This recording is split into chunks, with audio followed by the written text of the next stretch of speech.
there is a danger in thinking about humility that we can become so self-preoccupied in the process, and it kind of defeats the point. It's actually kind of funny if you think about it. There's a passage in the Screwtape Letters by C.S. Lewis where one demon is counseling another demon, and he's saying, see if you can get your patient, that's the human being, to be proud about his own efforts at humility.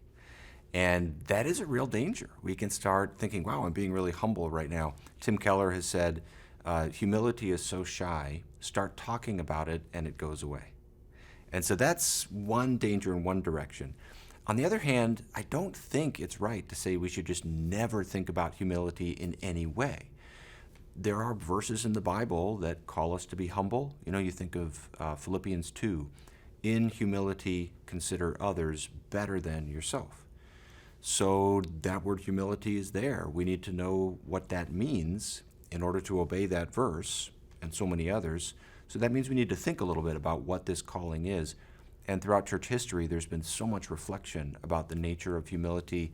You think about Thomas Aquinas and St. Augustine and some of these great Christians who wrote at great length about the nature of humility. They reflected about it. What is the nature of this virtue? Basil of Caesarea had a famous homily on humility. Jonathan Edwards preached many sermons on humility. So I don't think it's right that we shouldn't think about it at all. What helps me steer between the two dangers here is we should pursue humility, think about humility, but just be aware that there's the temptation to become self-focused in the process, to take ourselves too seriously in the process, to start becoming self-preoccupied, or to just be thinking about how we're doing in the process too much. And a good acid test is humility leading me to joy?